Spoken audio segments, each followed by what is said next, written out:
Vous vous souvenez tous que la semaine dernière, je me suis arrêté juste avant la parabole du royaume des cieux comparé à un homme qui cherche une perle. Allons-y, d'accord? Mais avant cela, je veux revenir à la parabole, juste avant la parabole de la perle, car ces deux paraboles marchent ensemble. Alors, souvenez-vous de ceci. Jésus partageait la parabole du royaume des cieux et il a quitté la maison, l'image d'une maison juive, parce que le chapitre précédent était le rejet ultime. Il y aura un autre rejet collectif manifeste quand Jésus se tiendra devant Ponce Pilate. D'accord? Mais pour ce qui est des chefs religieux, ils l'ont rejeté au chapitre 12. Après tous les miracles qu'il a faits, après toutes les confirmations de l'accomplissement des prophéties bibliques concernant Jésus, la prophétie dit qu'il naîtrait à Bethléem Ephrata, et il est né là. Il serait élevé à Nazareth, appelé Nazaréen, et c'est ce qui s'est passé. Amen. Une vierge sera enceinte. Cela n'était jamais arrivé auparavant. D'accord? Et c'est ce qui s'est passé. Et il a grandi.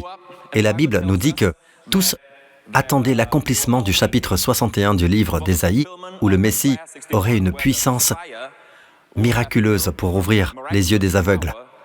Cela n'était jamais arrivé auparavant en Israël. D'accord? Jamais auparavant. Et certains de ces miracles sont arrivés comme jugement contre une armée syrienne. Ils ont été temporairement aveuglés, mais ensuite cela a été retiré. Mais une vraie guérison permanente, jamais. Jésus a porté ce miracle. Tout attestait que c'était le Messie juif. Il était le Messie d'Israël. Amen. Ce qui se passe dans ces derniers jours, la Bible nous le dit, c'est que nous savons que l'Antichrist vient. Mais Jean dit dans sa première épître, « Or, déjà maintenant, il y a plusieurs antichrists, ce qui veut dire qu'ils ne sont pas anti-Dieu. Certains vous feront mourir au nom de Dieu, croyant offrir un culte à Dieu. L'esprit qui domine dans ces derniers jours n'est pas anti-Dieu. Il est anti-Christ, anti-Messie. Autrement dit, il ne croit pas que Jésus-Christ est le Fils de Dieu, qu'il est le Messie, et qu'il devait mourir pour nous sur la croix, parce qu'il n'y a pas d'autre chemin. Toutes nos bonnes œuvres ne valent rien devant Dieu. L'homme ne peut pas se sauver lui-même par ses efforts charnels. Alors le Fils de Dieu est venu, Dieu a envoyé son Fils et il est mort pour nous. Alors la Bible dit, qui est menteur? N'est-ce pas celui qui nie que Jésus est le Messie? Qui est menteur? Jean dit, n'est-ce pas celui qui nie que Jésus est le Christ? Donc, dans un sens, le premier esprit anti-chrétien, croyez-le ou non, a commencé dans une religion que Dieu a en fait commencé dans l'Ancien Testament. Mais ensuite, elle est devenue dépassée quand Christ est venu. Dieu avait donné ce don, cette merveilleuse manière de s'approcher de lui. D'accord? Et pendant tout ce temps, Dieu avait mieux. Amen. Dieu ne voulait pas le sang d'un vrai agneau. Dieu voulait le sang de l'agneau de Dieu. Cela veut dire fourni par Dieu. Et encore, ils sont retournés à leur support visuel. Ils sont retournés à l'agneau physique. Ils sont retournés au temple physique. Quand le Messie se tenait devant eux, ils l'ont rejeté. Dans l'Évangile selon Matthieu au chapitre 12, il est dit qu'il faisait des miracles par la puissance d'un esprit impur. Alors Jésus dit, « Celui qui parlera contre le Fils de l'homme, cela lui sera pardonné, mais celui qui parlera contre le Saint-Esprit, le pardon ne lui sera pas accordé. » Beaucoup de chrétiens ont peur d'avoir commis ce péché. Si vous avez peur d'avoir commis ce péché, vous ne l'avez pas commis. J'étais de ceux qui pensaient avoir commis ce péché. Ce péché ne peut être commis que par des gens qui voient Jésus physiquement et qui disent volontairement qu'il agit sous la puissance du diable. D'accord? Ce péché ne peut pas être commis aujourd'hui. Et c'est pourquoi, dans les lettres de Paul, il n'existe rien comme un péché non pardonné pour un vrai croyant. D'accord? Vous me suivez? Donc, Matthieu chapitre 13. N'oubliez pas, l'Évangile selon Matthieu a été écrit pour les Juifs. Jésus a quitté la maison juive et s'est rendu au bord de la mer. La mer représente les nations du monde. Et il a commencé à partager en parabole pour la première fois. Jésus utilisait des illustrations. Oui, comme l'homme qui a bâti sa maison sur le roc. Ce sont des illustrations. Les gens appellent cela des paraboles. Mais en réalité, les vraies paraboles sont celles du royaume des cieux. Les paraboles de l'Évangile selon Matthieu chapitre 13. Et il a commencé à partager 4 paraboles au bord de la mer. J'aime cette partie. Il prêchait et les disciples l'ont entendu. Il était dans la barque, il prêchait et les disciples entre deux paraboles, et les disciples entre deux enseignements ont dit « Pourquoi leur parles-tu en parabole ?» Jésus répond « Il vous a été donné, à vous, les disciples, ceux qui ont faim, de connaître les mystères du royaume des cieux, mais qu'à eux, cela n'a pas été donné. Parce qu'ayant des yeux, ils ne verront pas, ayant des oreilles, ils ferment leurs oreilles. » D'accord ? Et ils refusent de comprendre, de peur que je ne les guérisse. Et la grâce de notre Seigneur est telle qu'après s'être simplement assis là dans la barque pendant qu'il prêchait aux foules, qui se tenaient près de la mer, Jésus s'est retourné. Regardez la compassion de Jésus et sa bonté. Et il leur a dit, « Vous donc écoutez ce que signifie la parabole du semeur. » Il venait juste de leur parler du semeur et de la semence. Maintenant, il se tourne vers eux et dit, après avoir expliqué que pour eux, cela n'est pas donné. Et pourtant, parmi eux, il croyait encore qu'il y avait des personnes au cœur affamé. Il dit, « Vous donc écoutez ce que signifie la parabole du semeur. » N'est-ce pas plein de grâce? Il a pris le temps de leur donner une chance d'entendre encore, d'accord? Donc, il a donné 4 paraboles au bord de la mer. Puis la Bible dit, alors Jésus renvoya les foules. Puis lui et ses disciples sont retournés dans la maison. Encore une fois, c'est l'image d'un retour vers le peuple juif. Maintenant, dans la maison, Jésus a donné 3 autres paraboles. D'accord? 4 et 3 donnent 7 paraboles du royaume. Là, nous regardons la dernière, la 5e parabole. Les 3 dernières. Êtes-vous prêts? Regardez ici. Le royaume des cieux ressemble encore à un trésor caché dans un champ. Je veux arrêter ici et vous dire juste une chose, d'accord? Il y a une manière de comprendre Dieu ainsi qui vous aidera à comprendre la Bible. Quand Dieu regarde la terre, Dieu ne voit que 3 groupes de personnes.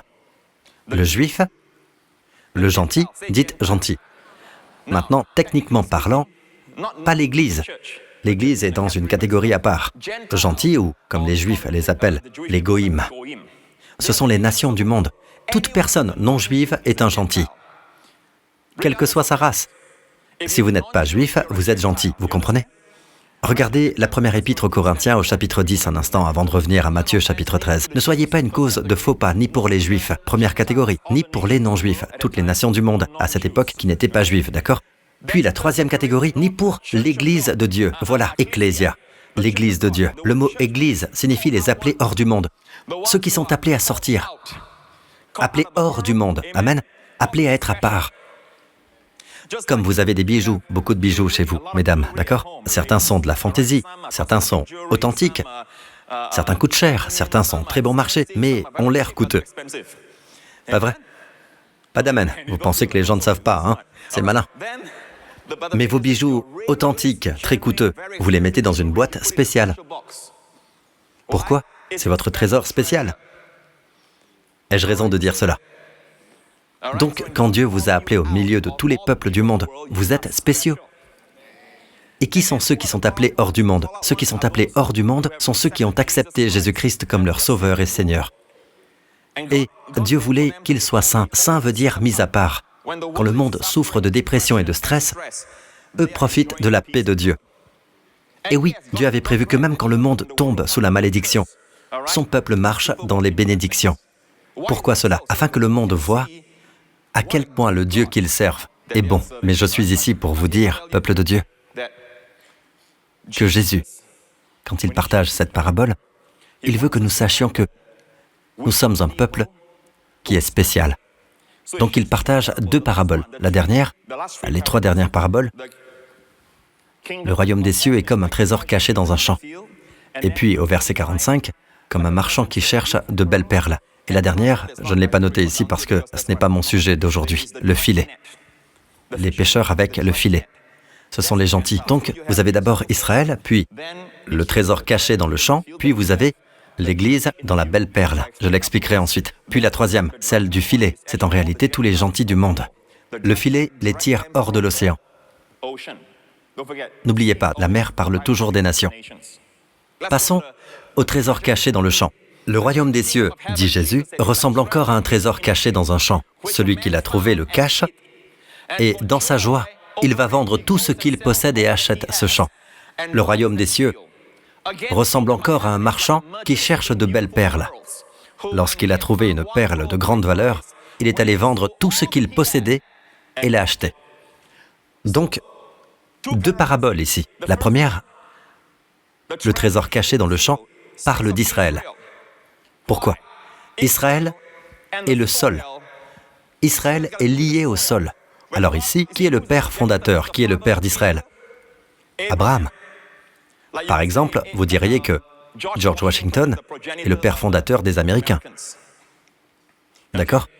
De même, Abraham est le père fondateur du peuple juif. Vous me suivez? Donc, quand vous regardez cela, les promesses que Dieu a données à Abraham concernent la descendance et le sol, le pays. Donc, ce trésor caché dans le champ, tandis que la perle vient d'où? De l'océan. Nous reviendrons à la perle ensuite. Mais le trésor caché dans le champ, Dieu a dit dans Exode, au chapitre 19, il a dit à Israël au pied du mont Sinaï, quand Israël se tenait là devant lui, « Maintenant, si vous écoutez ma voix et si vous gardez mon alliance, vous m'appartiendrez personnellement parmi tous les peuples, car toute la terre m'appartient. » Dieu l'a dit à Israël. Il sera un trésor particulier. Dans les psaumes, chapitre 135, l'Éternel s'est choisi Jacob, Israël, pour qu'il lui appartienne. Donc, le Seigneur a appelé la nation d'Israël, d'accord? Et remarquez que si vous lisez attentivement, il y en a deux qui se cachent là, dans Matthieu chapitre 13, il y en a deux qui se cachent. Le royaume des cieux ressemble encore à un trésor caché dans un champ. L'homme qui l'a trouvé le cache. La première fois, dans l'Ancien Testament, Israël était caché parmi les nations. Il y avait beaucoup d'autres nations. Mais beaucoup de gens, comme beaucoup d'autres chrétiens aujourd'hui, ne voient pas l'importance d'Israël. Israël était caché parmi les nations. Et pourtant, ils étaient le peuple spécial de Dieu. Et souvenez-vous de ceci. Il est dit, dans sa joie, Jésus aime Israël. Dans sa joie, il va vendre tout ce qu'il possède et achète ce champ. Puis-je vous dire ceci? La Bible que vous tenez entre vos mains, le peuple juif l'a écrite. Ils étaient les secrétaires de Dieu. Écriraient-ils quelque chose qui les condamne eux-mêmes? La plupart des gens, quand ils écrivent des biographies, même leurs erreurs, ils les présentent sous un très beau jour. C'est la nature humaine. Ils les présentent sous un très beau jour. Mais le peuple juif parle de sa condamnation, de sa captivité, de combien il a été rebelle. Écrit par son propre peuple, Dieu a préservé ce livre. Vous écoutez, peuple de Dieu, et vous en avez hérité. Vous devriez être reconnaissant vers le peuple juif. N'oubliez pas, d'accord? Tous les apôtres, puis l'apôtre des non-juifs, Paul, sont juifs. Hein? Ancien Testament, Nouveau Testament, tous juifs. Amen. Les premiers apôtres qui ont prêché l'évangile au monde, aux non-juifs, étaient juifs. Pierre, dans la maison de Corneille, un juif. Nous leur sommes redevables. La première église est juive. Les 120 qui ont reçu le Saint-Esprit le jour de la Pentecôte étaient juifs.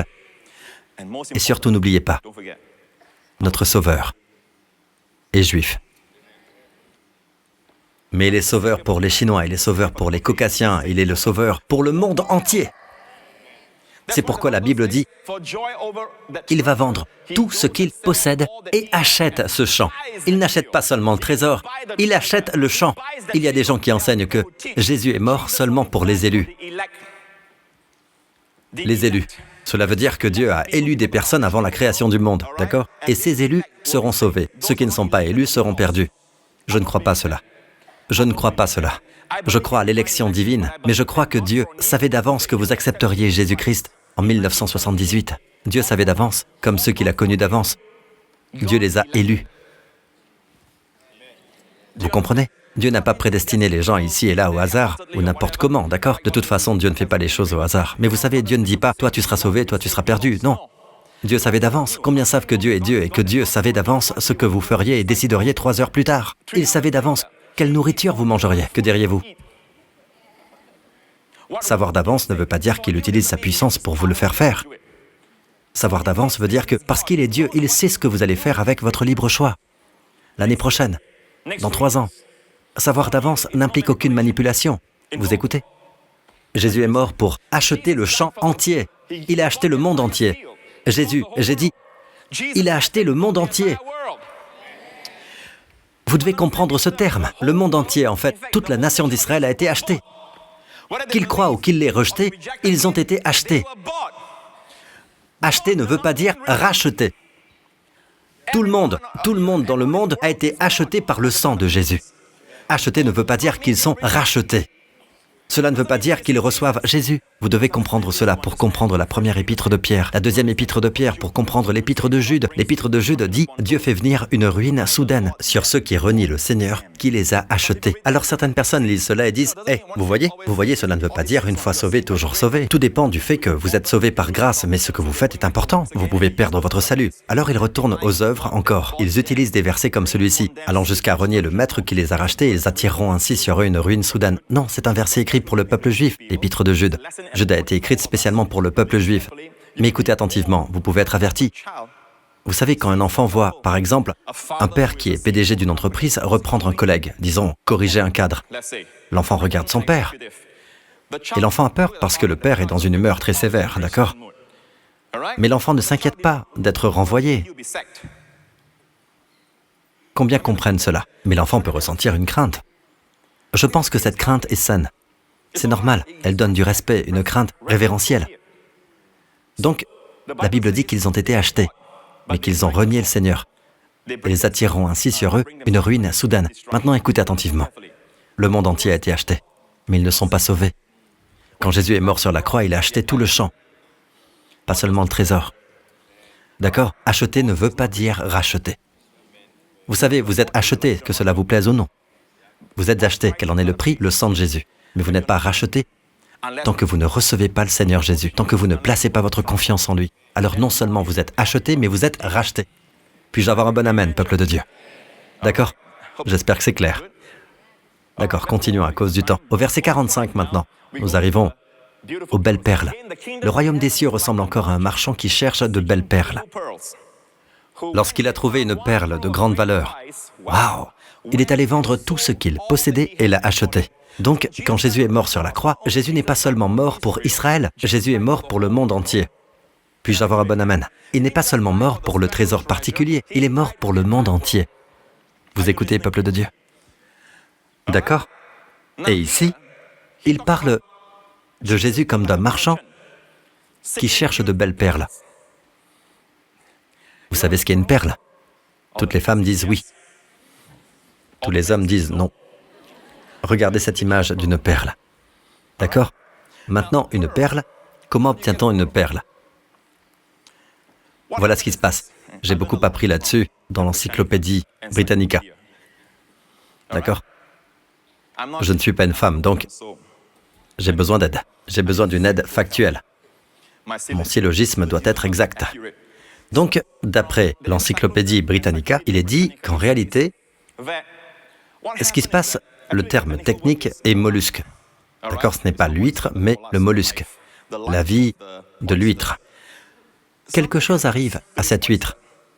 Elle reçoit une blessure causée par du sable, du bois, ou un corps étranger qui pénètre dans sa chair tendre. Il y avait de la chair auparavant, d'accord? Et alors, ce qui se passe, c'est que ce mollusque sécrète quelque chose appelé nacre, N-A-C-R-E, d'accord? On l'appelle aussi la mère de la perle. Avez-vous déjà vu ces huîtres qui ont les couleurs de l'arc-en-ciel? D'accord? Il y a une image ici, vous voyez? Voici une coquille d'huître vide. Elle a les couleurs de l'arc-en-ciel. Maintenant, d'où vient cette couleur? Cette couleur vient de la nacre, ou mère de la perle. Donc, quand le mollusque est irrité, ou blessé, atteint, il libère de la nacre sur la blessure, sur l'objet. D'accord? Au fil du temps, il en libère de plus en plus. Si vous regardez attentivement la nacre, elle a la même couleur que la coquille. Tout vient de la même nacre. Je veux m'arrêter ici et vous dire quelque chose. D'accord? L'arc-en-ciel est un très beau symbole dans la Bible. Quand Dieu a placé un arc-en-ciel dans le ciel, Dieu a dit à Noé, « J'ai placé mon arc parmi les nuages. » D'accord? Je ne ferai plus venir de jugement sur la terre. À chaque fois que vous voyez un arc-en-ciel, et peu importe l'effet scientifique, vous pouvez dire, vous savez, à Pasteur Prince, le prisme de la lumière, la réflexion, c'est ça. Oui, merveilleux. Pourquoi est-ce un arc-en-ciel? Ça aurait pu être noir et blanc. Et alors vous diriez, ah, c'est le prisme qui agit de telle manière pour que l'on voit du noir et du blanc. Nous pourrions parler de noir et blanc aujourd'hui. Mais non, nous parlons de 7 couleurs. Dieu l'a conçu. Et quand vous allez aujourd'hui devant le trône de Dieu, dans le livre de l'Apocalypse, derrière Dieu, sur son trône, il y a un arc-en-ciel. Cela veut dire qu'aujourd'hui, sur le trône de Dieu, Dieu a juré qu'il ne serait plus jamais en colère contre vous. L'arc-en-ciel est un signe que Dieu ne sera plus jamais en colère contre vous. Comme c'était un signe pour Noé, de même, après la mort de Jésus, en fait, il y avait une prophétie dans le chapitre 53 d'Ésaïe. Le livre d'Ésaïe, chapitre 54, dit « La situation est pour moi pareille à celle de Noé. À cause de ce que mon fils a fait, je le jure. » Dieu n'a pas besoin de jurer. Nous jurons. Et nous disons « Je le jure, par la lune. » Parce que nous sommes inférieurs à la lune. Mais que dit Dieu? La lune a été créée par lui. Donc la Bible dit que Dieu a juré par lui-même. N'est-ce pas prodigieux? Dieu a juré qu'il ne vous jugera plus jamais, qu'il ne vous condamnera plus si vous placez votre confiance dans ce que Christ a fait. Vous voyez, en la croix, Christ a pris tout votre jugement, tout le feu de votre jugement sur lui-même. Il ne reste donc plus de feu pour vous. Il a donné tout ce qu'il avait. Alors, avec le temps, le mollusque blessé commence à recouvrir ce corps étranger, celui qui blesse. Appelons ce corps étranger celui qui blesse. Appelons le mollusque celui qui est blessé. D'accord? Il commence à donner sa vie pour celui qui blesse. N'est-ce pas une image de la grâce? J'ai dit qu'il commence à donner sa vie. Il répand sa nacre sur le corps étranger, sur celui qui blesse, jusqu'à ce qu'enfin, le mollusque meure. Et vous voyez une belle perle. Que celui qui a des oreilles pour entendre, entende. Qui est celui qui blesse? Vous et moi. Nous avons blessé la gloire de Dieu. En fait, c'est comme avec un enfant. Vous savez, vous élevez cet enfant, si innocent, si beau, et l'enfant commence à mal tourner. Il vous insulte. Il sort dans le monde et ne s'en soucie plus. Ça fait mal, vous êtes blessé. C'est une blessure faite à l'amour. Regardez ceci. Celui qui est blessé, c'est Dieu. Celui qui blesse, c'est ce corps étranger. Mais regardez la perle. Que s'est-il passé? Celui qui est blessé a donné sa vie pour produire et embellir celui qui blesse. Alléluia. Allez, peuple de Dieu, louez son nom. C'est ainsi que l'Église a été formée. Nous ne sommes pas le trésor caché dans le champ. Nous sommes cette perle. L'Église est en réalité le mystère de Dieu caché depuis tous les âges. Amen. Et au fait, si vous vous appelez Margaret, cela vient du mot grec pour perle. Margaret, Margarita, c'est le mot pour perle, en grec. D'accord, Margie? Maintenant, vous le savez. C'est une image de l'Église. De l'Église. Et l'Église a été tirée principalement des non-juifs. Nous savons qu'elle est composée de juifs et de non-juifs. C'est pourquoi l'image vient de l'océan.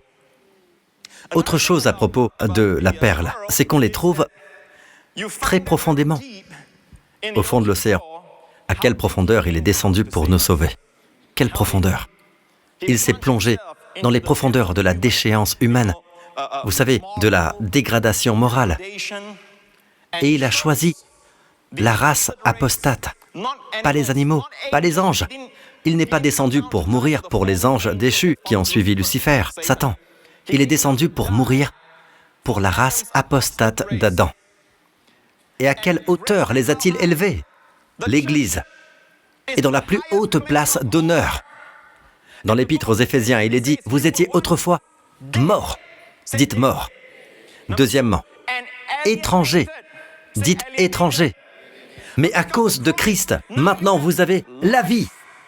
Et ce n'est pas tout, vous êtes devenus proches. Au lieu d'être étrangers, nous avons tous été rapprochés. L'Église n'est pas seulement dans la plus haute place de dignité aujourd'hui, mais l'Église est placée dans le lieu de l'intimité la plus douce et la plus proche, comme fils de Dieu, auprès de Dieu lui-même. Il fut un temps où il n'y avait qu'un seul fils. Il jouissait de son intimité. Au milieu du monde qui le rejetait, il jouissait de l'amour du Père. Mais ensuite, il a dû aller en la croix pour avoir beaucoup de fils. Amen. Aujourd'hui, la place de Jésus est notre place. Nous sommes en Christ. Jamais auparavant. Abraham, David, Élie, Zacharie, Jérémie, aucun d'eux n'était en Christ. Ils avaient un appel céleste, oui, d'accord. Mais l'Église était un mystère caché depuis les âges. Vous me suivez? D'accord? Dans l'Épître aux Éphésiens, chapitre 3, regardez ceci. Des hommes, des générations passées. Paul, l'apôtre, qui, je crois, avait plus de sagesse que tout homme sur terre à cette époque. D'accord? Ce que Paul savait est étonnant. et il est apôtre des non-juifs. Paul dit, il n'a pas été porté à la connaissance des hommes, des générations passées, comme il a maintenant été révélé par l'Esprit à ses saints apôtres et prophètes. L'Église est le secret intime de Dieu. C'est un secret bien gardé. Vous ne trouvez pas d'enseignement sur l'Église dans l'Ancien Testament. Vous avez des types cachés. Je vais vous montrer cela dans un instant. Mais quand vous pensez à l'Église, s'il vous plaît, ne pensez pas à un bâtiment. Quand vous pensez à l'Église, ne pensez pas à des vitraux et à de hauts clochers en Europe. Ce n'est pas un bâtiment. L'Église est l'organisation qui réussit le mieux et qui dure le plus longtemps, pour toujours, éternelle. L'équipe gagnante que le monde et l'univers n'ont jamais vue. C'est l'idée de Dieu et vous en faites partie. Oui, la nation d'Israël a sa place, mais l'Église a une place comme personne d'autre. Nous sommes assis à la droite du Père en Christ, comme aucun autre peuple. Aucun prophète, aucun prêtre de l'Ancien Testament n'a jamais eu cette dignité d'être en Christ. Nous ne sommes pas à l'extérieur avec un appel céleste comme Abraham, comme Isaac, comme Jacob. Nous sommes en Christ. Cela veut dire que tout ce qui est vrai de lui est vrai de nous. Nous sommes là, où Christ est. Amen.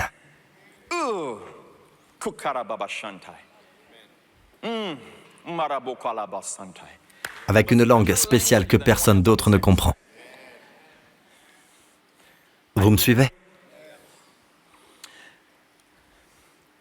Et la Bible dit, les non-juifs sont co-héritiers des juifs et du même corps. C'est une révélation, parce que la première Église n'est pas composée de non-juifs, elle est composée de juifs, vous le saviez. Que ce soit à Corinthe, que ce soit à Colosse principalement, Paul allait là-bas et prêchait dans les synagogues. Parce que les premiers croyants étaient, en réalité, juifs. Nous avons quelques personnes qui sont non-juives, mais majoritairement elles étaient juives. Maintenant, c'est une révélation pour eux. Leur propre apôtre, l'apôtre juif de la grâce, apôtre des non-juifs, dit que c'était un mystère que cette Église serait composée de non-juifs. Cela leur a retourné la tête. Certains d'entre eux ne pouvaient pas l'accepter. Ils disaient, nous avons toujours été le peuple favorisé de Dieu. Le mot faveur. Peuple de Dieu, nous sommes le peuple favori de Dieu. Amen. Maintenant, Dieu dit, vous n'êtes pas les seuls. Quiconque est en Christ, juif ou non-juif, est mon favori. Et j'ai l'intention de rendre leur vie sainte. Sainte veut dire quoi? Un reflet, mis à part du monde entier, comme un reflet. C'est pourquoi Dieu vous a gardé ici. D'accord? Où que vous soyez dans le monde, Dieu vous y a gardé. Aucun intérêt à ce que les chrétiens travaillent toujours pour des chrétiens. Tout le sel rassemblé ensemble, trop salé. Toute la lumière rassemblée, trop brillante, d'accord? La lumière est bonne au milieu des ténèbres. Le sel est bon, c'était le réfrigérateur de l'époque. Parmi les choses qui se corrompent et se décomposent. Donc ne vous plaignez pas quand Dieu vous met dans une entreprise, quand vous entendez des saletés, des vulgarités, des blasphèmes et beaucoup, vous savez, d'impureté, beaucoup de flirt, d'adultère ou autre chose. Dites, Dieu, tu dois vraiment me faire honneur. Tu dois penser quelque chose de moi pour me mettre ici. Je crois que tu t'es trompé. Vous savez, mais tu ne te trompes jamais, non? Alors, gloire à Dieu, je suis ici. C'est un compliment quand Dieu vous met dans ce genre d'entreprise. Mais vraiment, quand Dieu vous place là-bas, il vous fait un compliment. Il vous met dans un endroit difficile, il vous fait un compliment. Il dit, vous brillez avec éclat, je veux te placer là. Vous écoutez? Cet endroit est corrompu, je veux te placer juste là. Le monde n'aime pas la lumière. La lumière peut être douloureuse si vous êtes dans les ténèbres depuis longtemps. Je le répète, la lumière peut être douloureuse, elle peut faire mal quand vous avez été dans les ténèbres depuis longtemps. Vous voyez la lumière? Attendez, éteignez ça, hein? Vous vous mettez en colère. Mais vous ne réalisez pas à quel point le monde est vaste. Vous savez, quand la Seconde Guerre mondiale a pris fin, dans certaines grottes sur les flancs des montagnes du sud du Japon, après quelques années, on trouvait encore des gens cachés dans les grottes. Une histoire vraie. Finalement, on les a encouragés à sortir. Ils ont refusé. Et l'une des premières choses qu'ils ont faites en sortant, ils étaient tous comme ceci. Ils gémissaient tous de douleur à cause de la forte lumière.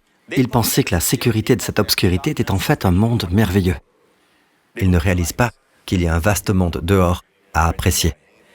Parfois, la lumière fait mal. Si c'est le cas, ne vous fâchez pas contre le prédicateur. Donc, les non-juifs étaient une révélation pour eux, qu'ils forment un corps avec eux et participent à la même promesse de Dieu, en Jésus-Christ par l'Évangile. J'en suis devenu le serviteur conformément au don de la grâce de Dieu qui m'a été accordé en raison de l'efficacité de sa puissance. Regardez ceci, verset 8. « Moi qui suis, dit Paul, le plus petit de tous les saints, j'ai reçu la grâce d'annoncer parmi les non-juifs les richesses infinies de Christ et de mettre en lumière pour tous les hommes comment se réalise le mystère caché de toute éternité en Dieu, qui a tout créé par Jésus-Christ. L'Église était un secret divin bien gardé. Le diable ne le savait pas. L'Église n'est pas simplement apparue comme ça. Dieu aurait dit « Ah, Israël, tu as rejeté mon fils, voyons ce que je vais faire. Je vais bâtir une Église. » Non, non, c'était un secret bien gardé, caché dans l'Ancien Testament. Et cela est venu par la mort et le sacrifice de Jésus-Christ.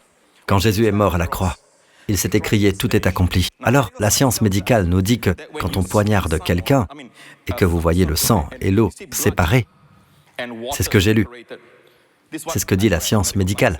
En général, c'est le signe d'un cœur rompu, où le liquide va dans le sac. Et quand le soldat romain a percé ce sac, ce n'est pas seulement du sang qui est sorti, mais de l'eau. Ce qui montre que Jésus est mort d'un cœur brisé. Littéralement. Il a donné tout ce qu'il avait. Alors la Bible dit en échange de la joie qui lui était réservée. Vous comprenez cela? Épître aux Hébreux, chapitre 12, verset 2. En échange de la joie qui lui était réservée, il a souffert la croix. C'était plutôt comme vos enfants qui disent « On va où? Un parc d'attractions? Youpi! Où ça? À Disneyland? Youpi !» Vous comprenez? On part en vacances en Floride pour aller à Disney World. Youpi! Le genre de réaction en échange de la joie qui lui était réservée, il a souffert la croix. Non, vous voyez, il a enduré la croix. Il n'aimait pas la croix. Personne ne l'aimerait. Mais il l'a fait à cause de la joie de voir la perle. Finalement, le mollusque meurt. Et ce que vous avez, c'est une belle perle. Et j'ai aussi lu dans l'encyclopédie que la taille de la perle dépend de la profondeur de la blessure. Plus la blessure est grande, plus la perle est grande. D'accord? Vous devez aussi faire attention aux églises d'imitation parce qu'elles sont des perles d'imitation. D'accord? Je suis sérieux. Vous savez, elles sont fragiles, mais elles sont aussi bon marché.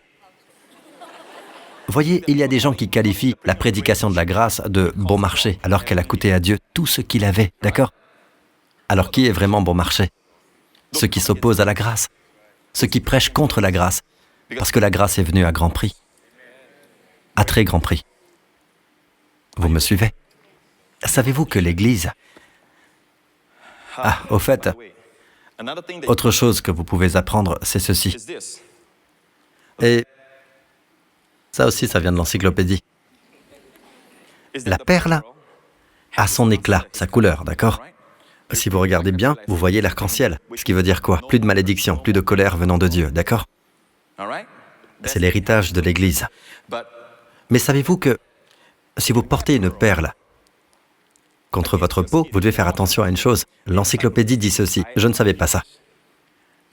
Elle dit que la transpiration humaine peut ternir l'éclat de la perle. Vous le saviez, ça? Ah, certains d'entre vous reçoivent vraiment la révélation. Encore une fois, elle dit que peu importe combien la perle est précieuse, combien elle est authentique, son éclat, sa brillance, peut être ternie par la transpiration de votre corps. Si votre transpiration touche la perle, elle perd son éclat. Et vous savez comment on lui rend son éclat? On la lave avec de l'eau. Allez, peuple de Dieu! Oh, alléluia! Alléluia! Vous voyez, vous criez Alléluia parce que, lorsque vous étiez en vacances, j'ai prêché sur le lavage par l'eau de la parole. Chaque fois que vous lisez la parole, elle vous lave. Et chaque fois qu'elle vous lave, vous brillez. Vous brillez de plus en plus.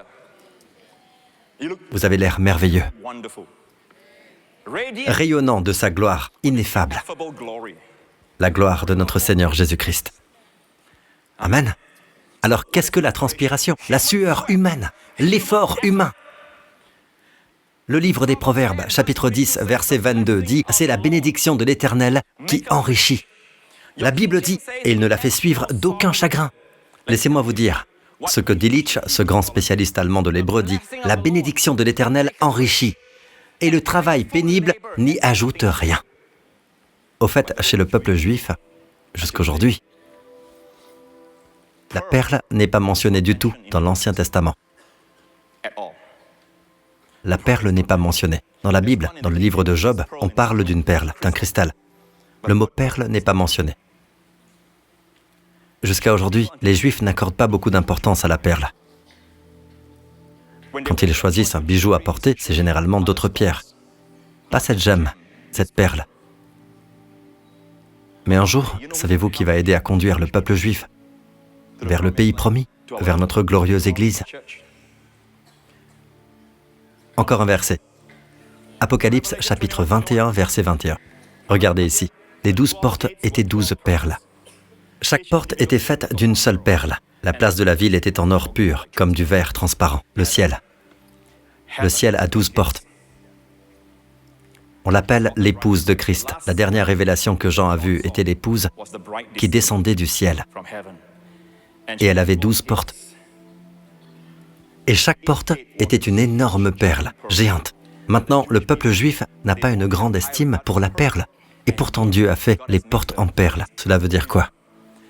Les non-juifs, je dis non-juifs au sens large, l'Église composée de non-juifs va prêcher l'Évangile au peuple juif. Et c'est aussi ce que je fais dans mon émission chaque soir, en Israël, en prime time. Je prêche l'Évangile.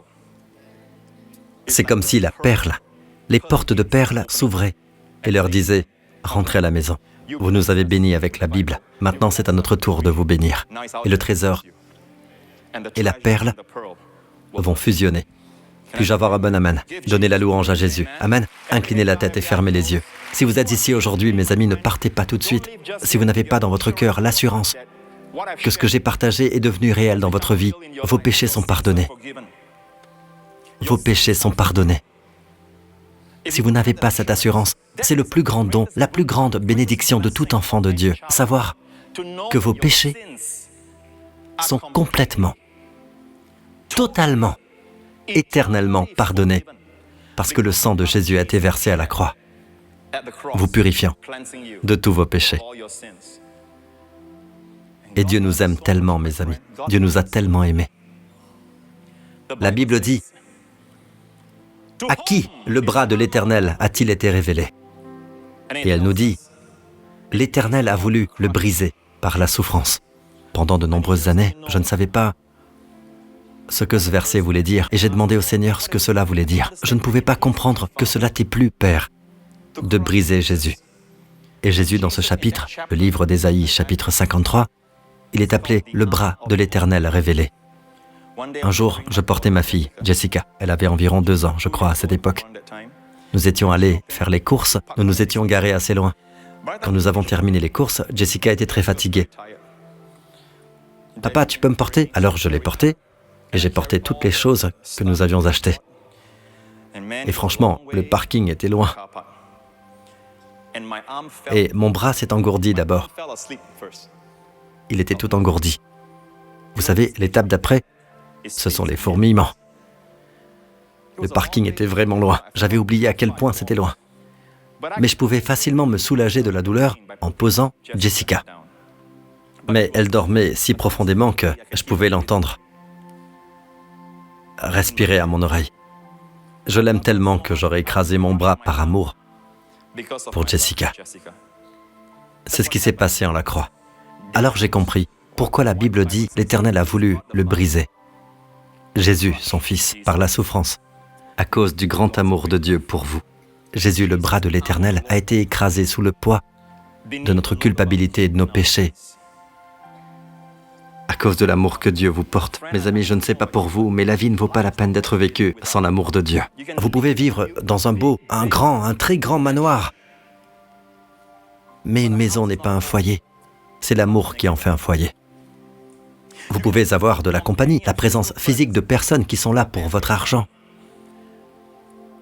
Mais seul l'amour crée une relation. Seul l'amour peut vous donner l'accomplissement. Et mes amis, tout commence avec l'amour de Dieu, en recevant l'amour de Dieu. Si c'est votre cas, où que vous soyez maintenant, dites « Pasteur Prince, priez pour moi. Je veux que ce Jésus soit mon Sauveur et Seigneur. » Personne ne regarde autour de lui. Faites cette prière avec moi maintenant. Dites « Père Céleste, Merci de m'aimer, de veiller sur moi, de prendre soin de moi.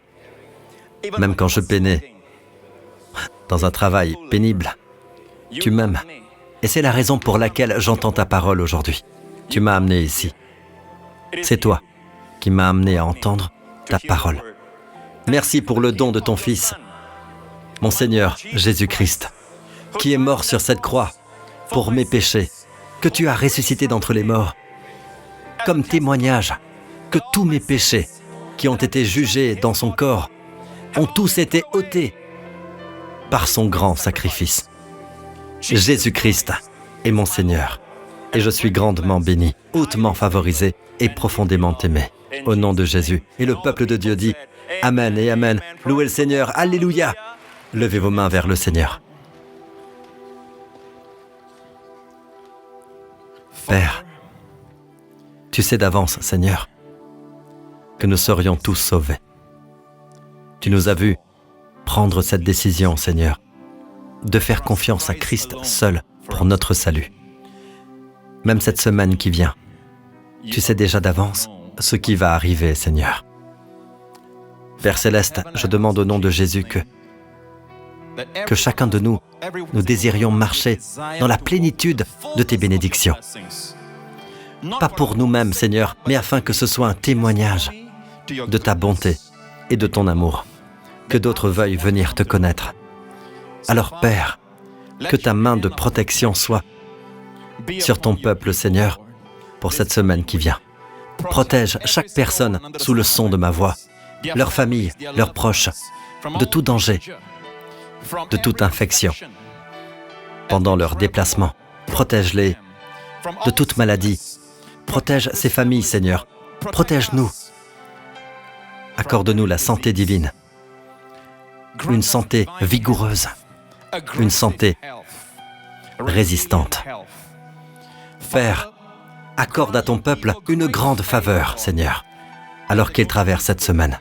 Une faveur surnaturelle, une profusion de faveurs gratuites sur nous tous, sur toutes nos familles, Seigneur. Place-nous au bon endroit au bon moment. Et surtout, Père, donne-nous l'esprit de sagesse et de révélation pour te connaître de plus en plus, pour te connaître, Jésus, et connaître ton amour de plus en plus cette semaine, au nom de Jésus. Et le peuple de Dieu dit « Amen ». Que Dieu vous bénisse, vous tous. Je vous aime tous.